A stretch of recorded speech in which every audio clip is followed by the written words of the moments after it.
I wasn't snooping. That's what I keep telling myself. It was a Sunday, late morning. She was in the shower, humming something tuneless through the steam. I was curled up on the edge of the bed, hungover from a night that hadn't been particularly celebratory. We'd gone to a friend's engagement party, one of those events where everyone pretends to be happier than they are, snapping photos and complimenting rings while their eyes flick around the room for someone else to talk to. Talia had been off most of the night. Not cold, exactly. Just somewhere else. She smiled at the right moments, but it didn't reach her eyes. I chalked it up to the wine or the stress at work. She'd been saying that a lot lately, that she was overwhelmed, that she needed space to breathe. Her phone buzzed on the nightstand. I picked it up out of habit. I wasn't checking anything, just moving it so it wouldn't wake her when she came out. The screen was still open to Safari. I tapped the tab icon. I don't even know why I did it. One of them caught my eye, nothing glaring, no fireworks. Just a title in plain font, discrete encounters. I stared at it for a second, then tapped. The site loaded immediately. No Face ID needed. And before I could even process what I was looking at, the phone autofilled everything. Username, password, a little pop-up at the top, use saved credentials. I watched, frozen, as her login filled itself and like it had done it 100 times before. Talieros_91. And then the password, those neat little dots that spelled out something I was never meant to see. The profile loaded. The tagline read, just exploring, married but curious, winky face. I didn't click anything else. I didn't scroll or open her inbox. I just sat there, the weight of the phone growing heavier in my hand as the water ran behind the bathroom door. 9 minutes ago.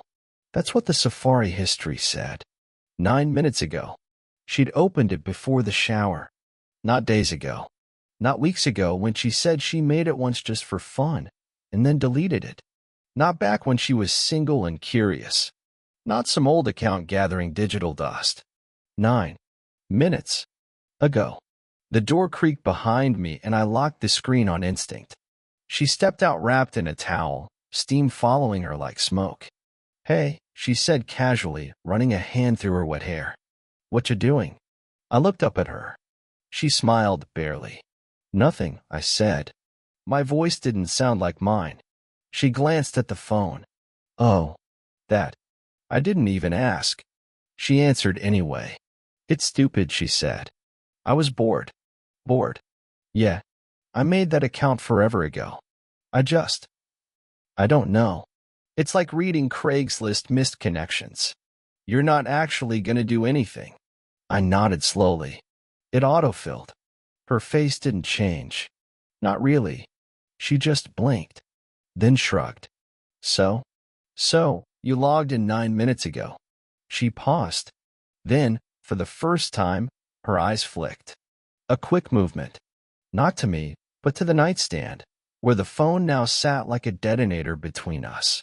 Oh, she said, and nothing else. That was the moment. Not the site. Not the login. Not the dot-filled password that her phone remembered better than I did. It was that, oh, flat, cold, not even surprised. She wasn't caught off guard. She wasn't embarrassed.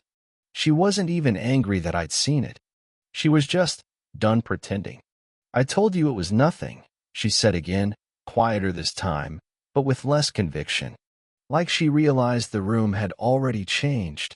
I stood up. She watched me like she didn't know whether to defend herself or start crying. She didn't do either. Are you gonna leave? She asked finally. No, I said. Not yet. And then I walked out of the bedroom. Not away from her. Just into the hallway. Into that liminal stretch between discovery and reaction. Where the world hasn't fallen apart yet, but you know, with certainty, that it will. I stared out the living room window for a long time. The coffee pot still had old grounds in it. Her coat from last night was crumpled on the chair. One of her earrings sat on the windowsill, forgotten in the blur between coming home and taking a shower and logging into a site for married people looking to cheat. 9 minutes ago. I didn't confront her that night. I didn't yell. I didn't throw the phone or demand an explanation. I didn't accuse her of anything because that would have given her a shape to twist around. A clear edge she could smooth out with lies. I'd seen her do it before, twisting facts until I couldn't tell what I'd seen and what she said I'd seen. Instead, I said I was tired, that I needed some air. She didn't stop me, didn't follow me outside, just nodded like I was doing exactly what she expected. It was cold. March in Massachusetts always is. Still too early for warmth, too late for winter to be dignified. I walked to the park a few blocks down, past shuttered storefronts and porch lights that flickered like broken nerves. My hands were shaking, but I told myself it was the wind. I sat on a damp bench under a street lamp and stared at nothing. Thought about how long she'd had that account. How long it had been autofilling her name, her secrets, into that site without her having to type a word. Autofill remembers what you repeat. It doesn't remember shame, or guilt, or whether you meant to do it. It just says what you type most often. It remembers what matters to you. So what did that mean? I thought back to her face. That little shrug. The look people give when they've decided they're not going to lie, but they're also not going to confess. Just float in that gray space until you either forgive them or walk away. And I remembered the way she'd said it, just for fun. Like it was harmless. Like it didn't matter. The thing is, I might have believed her if I hadn't seen the timestamp. 9 minutes. Not 9 days. Not last year. Not back when we were fighting and things were tense. 9 minutes before I picked up her phone. 9 minutes before I sat there holding the shape of our marriage in my hand and watched it dissolve. By the time I came home, she was curled up on the couch watching some crime show with a bowl of popcorn in her lap. She didn't look up when I came in. Just asked, "You feel better?" Like nothing had happened. I nodded. I said, "Yeah." Then I sat down in the armchair across from her, watching the side of her face lit blue by the TV screen. The popcorn bowl resting lightly against her stomach. Her bare feet tucked beneath her. She looked normal. Familiar. Like someone I'd held 1,000 times. Someone who used to read my face like a language. But she didn't look at me. Not once. We went to bed in silence. She rolled toward the wall like she always did. I stared at the ceiling and listened to her breathing slow, steady, and deep, like sleep came easy for people like her. That was the beginning of the quiet unraveling. The next morning, I tested it. When she went to take a call in the kitchen, I picked up her phone again. Opened Safari. Typed the first few letters, DSC. It popped up instantly. Autofill waiting, eager. I pressed it. The site opened. Logged in automatically. No Face ID. No thumbprint. No friction. Like it wanted me to see. There were messages. I didn't open them. Not yet. Just saw the notification. 3 unread. A red circle like a wound on the corner of the envelope icon. I locked the screen. Put the phone back exactly where it had been. She came back into the room smiling. "Work nonsense," she said, dropping onto the couch beside me. "I might have to go in this weekend." I nodded. Of course. The next day, she was quieter. Asked if I wanted to go to the coast next month. "Just us," she said. "We haven't been away in a while." I agreed. I told her I'd look at rentals. I didn't say that I'd already made an appointment with a divorce attorney for Thursday. The unraveling didn't happen in one fight. There was no screaming, no shattered dishes, no caught-in-the-act melodrama. It was slower than that. Colder. A series of tiny silences that widened into something I couldn't cross. I started watching her more carefully. Not her movements, those hadn't changed. But the pauses. The way she lingered a little longer by the window after getting a text. How her fingers tightened around the stem of her wine glass when I mentioned the coast. The way she let her phone screen go black when I walked into the room, as if that made it invisible. We used to share everything. Calendars. Grocery lists. Spotify playlists that looped our lazy Sunday mornings. But now everything felt divided. cordoned off into halves that didn't quite meet. And still she smiled. She kissed me goodnight. She curled up against me in bed like nothing was broken. But it was. And we both knew it. 2 days later, I logged in again. I read the messages this time. They weren't graphic. Nothing lewd. But they were intimate. Casual in the way only practiced infidelity can be. The most recent one was from a guy named just Alex. No profile picture. Just a blank gray avatar and a message that said, "When's your next board night? I've got wine and a locked door." The message before that was from someone else. "Last time was fun. Let me know if you want to repeat. My wife's away again." And then one from her. "Since 6 days ago. Maybe. It depends. He's been distracted. I'll let you know." He. Not my husband. Not Mark. Just he. Like I was already a background character. A barrier she had to work around. Something she tolerated until the next window opened. I didn't realize my hands were shaking until I dropped the phone. It landed softly on the rug, screen still glowing. I picked it up and wiped the edge clean with my sleeve. No damage. No sign I'd been there. And still, I didn't confront her. Not yet. Because now it wasn't about suspicion. It wasn't about catching her or proving her wrong. It was about watching. Understanding how deep it went. Who she really was when she thought no one was looking. Because the thing about betrayal, it never starts when you find out. It starts long before that. It starts the moment someone you love decides they're going to lie to you and smile while they do it. I didn't know what I was waiting for. Not exactly. A breaking point, maybe. Some moment where everything would crack open and I'd finally see all of her. Not the curated version. Not the woman who hummed while folding towels or danced barefoot in the kitchen after 2 glasses of wine. But the one behind the login screen. The one who wrote, "He's distracted," to strangers like I was some forgettable placeholder. I started paying attention in ways I never had before. Noticing the patterns. The tells. Talia had always been good at smiling through tension. The kind of person who knew how to tilt her head at just the right angle when lying. Not quite a smirk, not quite sincerity, something in between. And lately, I saw it constantly. When I asked what she wanted for dinner. When I brought up planning a weekend away. When I kissed her goodbye in the morning, and she kissed me back like she'd already moved on. She was still sleeping with me. Still holding my hand in public. Still saying I love you like she meant it. That was the part that broke something in me. The maintenance of it. How carefully she preserved the illusion. Like tending to a garden she didn't actually care about. Just didn't want anyone else to know she'd let it rot. I started timing her showers. Every night. Between 17 and 23 minutes. Longer on Wednesdays. Always after dinner. Sometimes right after a phone call. I started noticing when her phone went dark in her pocket. When she'd step out onto the porch to call her sister, even though I hadn't heard her sister's voice in weeks. I never checked the messages directly. Not after that second night. I didn't need to. The pieces were already there. Instead, I waited. I watched. I let her hang herself with the slack I gave her. On a Thursday, I pretended to leave for work, then doubled back and sat in my car down the street. Her car was still in the driveway. She wasn't dressed yet when I left, wearing one of my old shirts, sipping coffee with wet hair.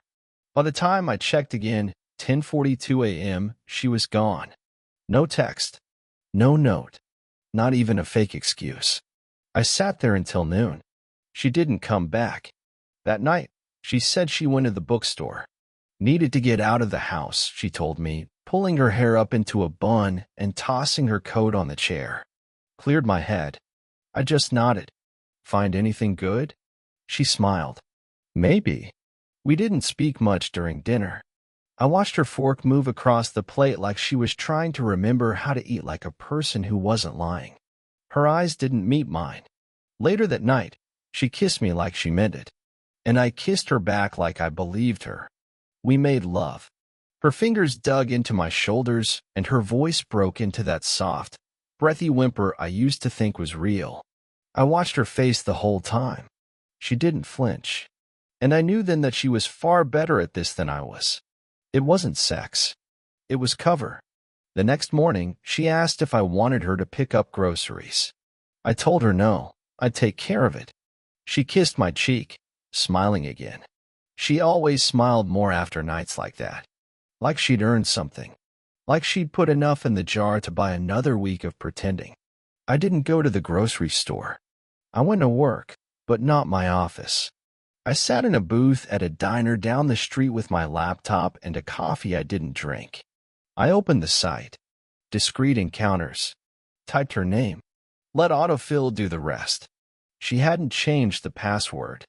I clicked into her inbox. This time, I read them all.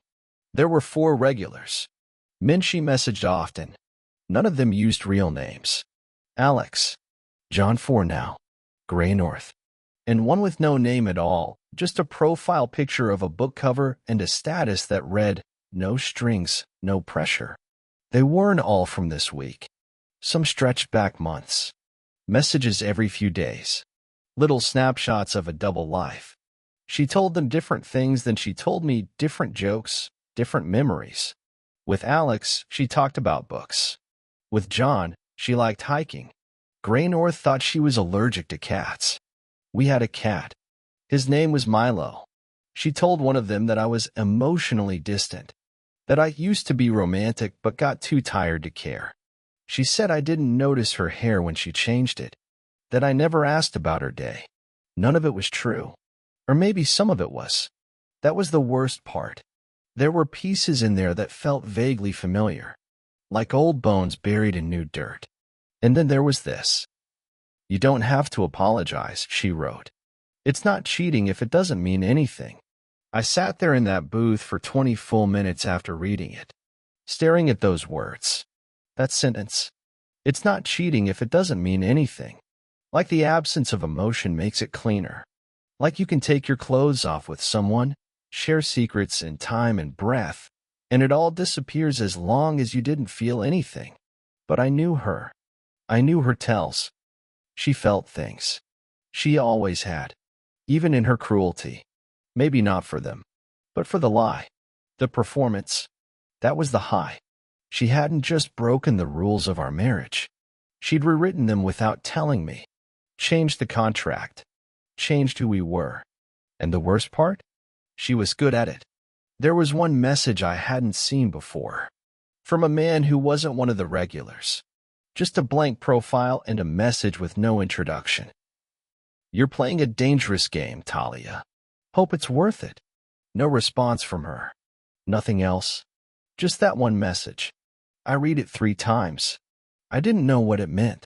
Whether it was someone she ghosted, or someone who figured out who she was.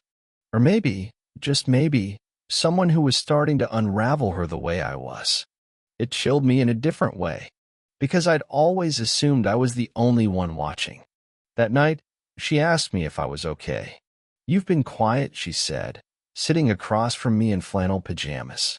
You're not mad at me, are you? No, I said. Why would I be? She smiled, relief softening her face. Just felt like something was off. I smiled back. It's nothing. But in my head, the pieces were shifting, because now I had more than suspicion. Now I had a witness. Someone else out there had seen what I saw. And maybe, just maybe, Talia was playing a game she didn't understand the rules of. I didn't sleep that night. Not really. I lay in bed beside her, listening to the sound of her breathing, steady, shallow. Every now and then she'd shift, her arm brushing mine, warm and unconscious.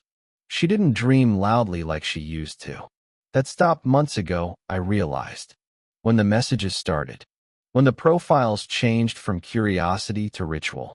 My eyes stayed open until morning, tracing the faint glow of the streetlight through our curtains, counting the lines on the ceiling. Every hour passed like it was waiting for something to erupt. That anonymous message haunted me. You're playing a dangerous game, Talia. Hope it's worth it. It didn't sound like bitterness. It didn't sound like someone angry about rejection. There was something colder in it. Calculated. Like a warning, not just for her, but for me too. By 6 a.m., I was already dressed, coffee brewing in the kitchen. She patted in barefoot, rubbing her eyes. "You're up early," she murmured, voice gravelly from sleep. I smiled. Couldn't sleep. She wrapped her arms around my waist, resting her chin on my shoulder. "You okay?" I hesitated. Just for a beat. "Yeah." And I kissed the top of her head. Later that morning, I reached out to someone I hadn't spoken to in years. Jared. We weren't close anymore, but he worked in cybersecurity. Back in college, he could break into anything with a name and a port. Now he ran audits for banks. Lived 2 states over. Happily married, 2 kids. Very boring. Just the way I needed him to be. I didn't give him details. Just asked, "You still know how to trace IPs and scrub metadata?" He replied within minutes. "Depends. What are we talking?" "Infidelity." I didn't respond for a while. Then I typed, "Maybe." He offered to call. I said no. I told him I'd send screenshots. I sent him the anonymous message. The username. The message history. He said he'd look into it. Talia left for yoga around noon. She didn't take her mat. Didn't even pretend to change into workout clothes. Just kissed me quickly and left, hair still damp, purse swinging like nothing was wrong. I waited 3 minutes, then got into my car and followed. I stayed 3 cars behind, careful, cautious. I knew the sound of our engine wasn't distinct, but the fear of being caught made my hands sweat. She turned onto the freeway, then off again, toward the east side. Older neighborhoods, less traffic, more trees. She parked in front of a brick apartment building I didn't recognize. Worn steps, cracked paint around the doorframe. She rang one of the buzzers. Someone let her in. I waited. 20 minutes. 45. She didn't come out. At the 70-minute mark, I drove home. When she came back, she was carrying 2 smoothies and a yoga mat I hadn't seen before. "Sorry," she said. "Got caught up talking afterward." I nodded. "All good." She handed me a smoothie. "I got your favorite." It wasn't my favorite. It was the one she used to like before she stopped drinking sugar. Strawberry banana with whey protein. I drank it anyway. The next day, Jared texted. "That account. Created 5 weeks ago. IPs masked. Used a VPN. But I backtracked it through metadata. Whoever wrote that message is local. Within a few miles of your area." I stared at the screen. Then, "Can you tell who?" A pause. Then, "Not exactly. But I cross-referenced it with a few dummy sites. Escort pages, low-level forums. This guy? He's been active before. Goes by multiple usernames. Different styles. But one thing's consistent. He watches." That word again. Watches.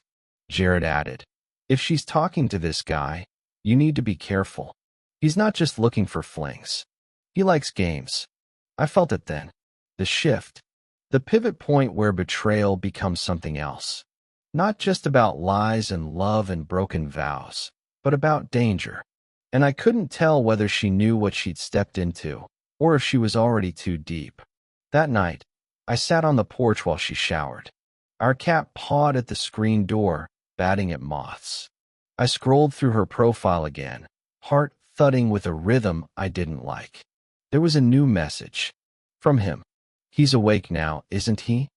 No greeting. No name. No context. Just that. I froze.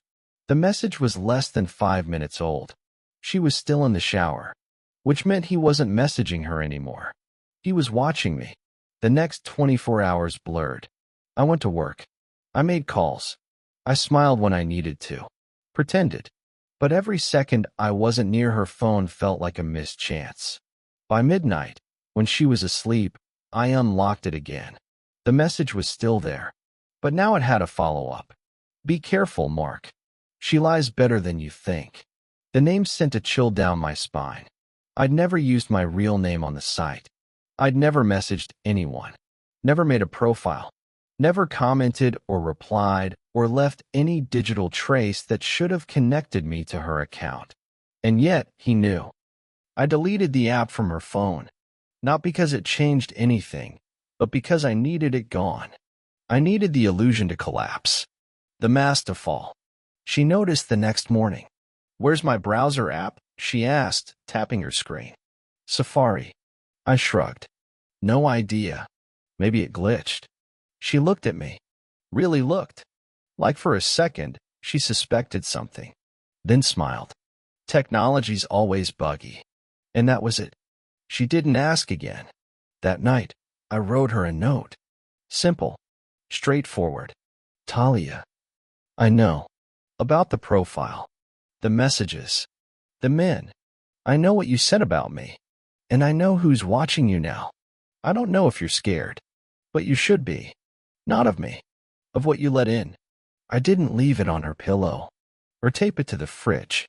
I folded it, sealed it in an envelope, and tucked it into her yoga mat.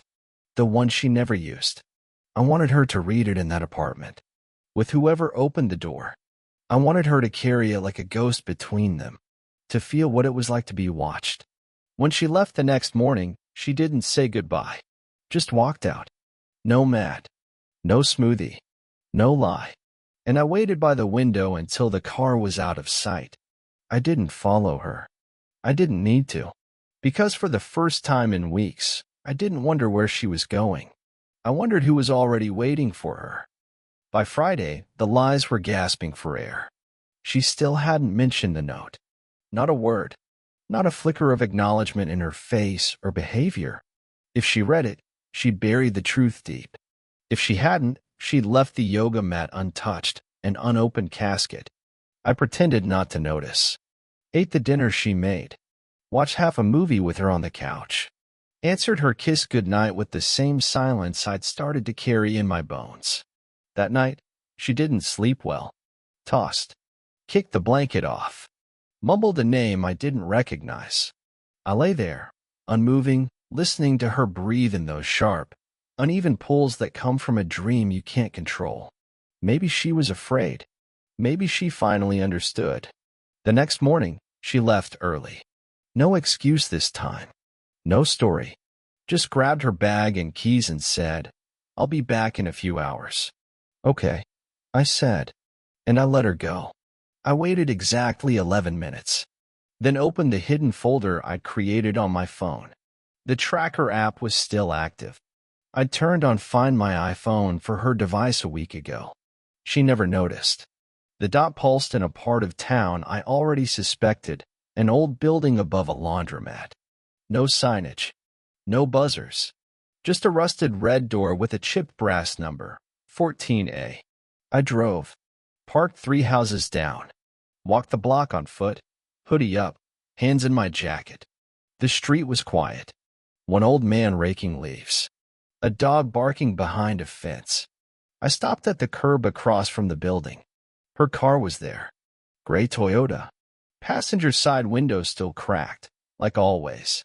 Her jacket on the front seat. A smoothie cup in the holder. I waited. 20 minutes passed. 30. At 39 minutes, the door opened. It wasn't her. It was a man. Late 30s. Black coat, collar turned up. Head down like he knew not to make eye contact. He didn't look dangerous. Not obviously. But there was something measured in the way he walked. Controlled. He turned left at the sidewalk and vanished down the alley. I crossed the street and stood in front of the building. The door was propped slightly ajar with a rock. I stepped inside. The hallway was narrow. Stained carpet. Smelled faintly of mildew and cheap incense. I followed the stairs up to the second floor. Heard a voice, hers, just for a second. A laugh. That high, light one she used when she was trying to charm someone.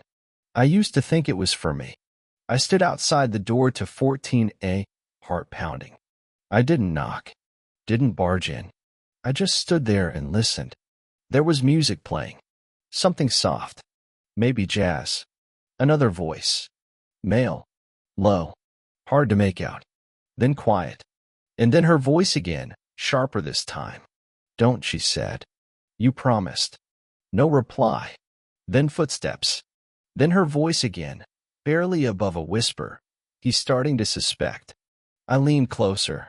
Another voice, his finally audible. He already knows. My breath caught. I stepped back, suddenly unsure. The air felt different. Electric. Like something was about to snap. I turned, fast, and headed back down the stairs. As I pushed the front door open, I felt it. That sensation you get when you're being followed. Watched. I glanced back. No one was there. But the hallway light flickered. That night, she came home smiling. Said she'd gotten lunch with an old friend. That they'd talked for hours and lost track of time. Sorry, she said. Should have called. I nodded. It's okay. We ate dinner in silence. She talked about nothing. Showed me a candle she bought. Vanilla and clove. I thought it might help me sleep, she said. Been having weird dreams. I nodded again. And then I said it. I know where you were today. She froze. Fork halfway to her mouth. I watched her face. No panic. Just that pause. The subtle readjustment of posture. A blink, slow and controlled. What do you mean? She asked. You were at 14A, I said. The red door building. She set the fork down. I went there, I added. No reply. I heard you, I said. You said I was starting to suspect. He said I already knew. Still, she didn't flinch. She just inhaled, slow and quiet, like preparing for a confession she'd rehearsed 1,000 times. He's dangerous, she said finally. My heart skipped. Who? She shook her head. I don't know. I met him on the site a few weeks ago. He seemed normal. Then the messages got weird. He knew things. About you. About our house. Where I worked. I stared at her. Why didn't you stop? I asked. I tried, she said. I blocked him. Deleted the app. But he keeps coming back. Different profiles. Same language. Always watching. So you met him in person? She looked away. Yes. Why? Because I thought if I told him to his face, he'd stop. That's not why you went, I said. My voice sounded far away. You went because you liked it. She looked up then. Her eyes wet, but not with guilt. Not quite. With fear. I think he's in the house, she whispered. I don't mean this house. I mean us. Watching us.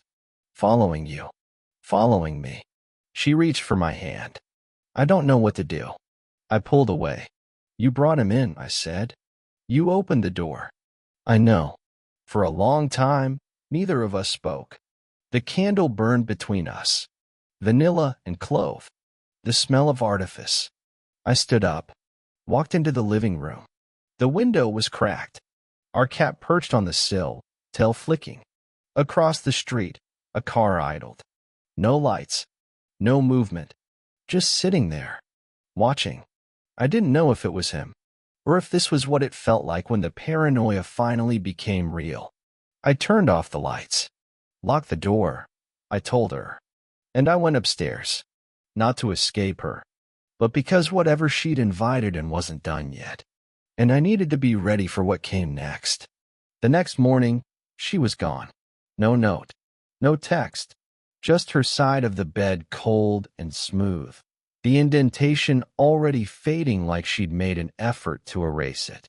Her keys were missing. So was her phone. The front door was locked. The vanilla clove candle burned out sometime during the night, leaving behind a sickly sweet shadow in the air. Our cat paced the hallway, tail stiff, eyes flicking toward the window every few seconds like he expected someone to be standing there. I didn't panic. Not at first. She'd done this before. Disappeared for a few hours after an argument. Gone on long drives. Cleared her head at the beach or a bookstore cafe. She always came back. But this didn't feel like that. Because her toothbrush was gone too. Her favorite coat, the brown one with the frayed sleeve, missing from the rack. I opened her drawer. Half her clothes were gone. That's when I knew. She wasn't clearing her head. She was running. I sat on the edge of the bed, staring at the impression her body had left behind. That space beside me where everything had started unraveling. That was when the phone rang. Not hers. Mine. Unknown number. I answered.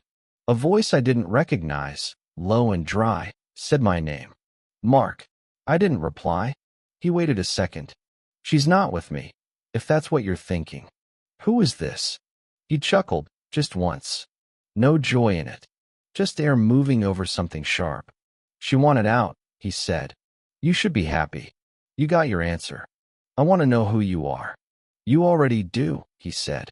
You've seen me. You just don't remember. I froze. The car. Outside the house. The man at 14A.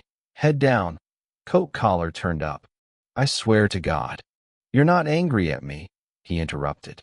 You're angry she chose me. I stood up. Walked to the window. The street was empty. You think this is about choice? I said. This is about manipulation. You watched her. You targeted her. No, he said. I watched you. She was just available. His voice softened. You left the door open, Mark. You always do. The line went dead. I didn't call back. I didn't throw the phone. I didn't scream. I just stood there, letting the silence pour into me like ice water. That afternoon, I filed a missing person report. I didn't tell them everything. Not the site. Not the man.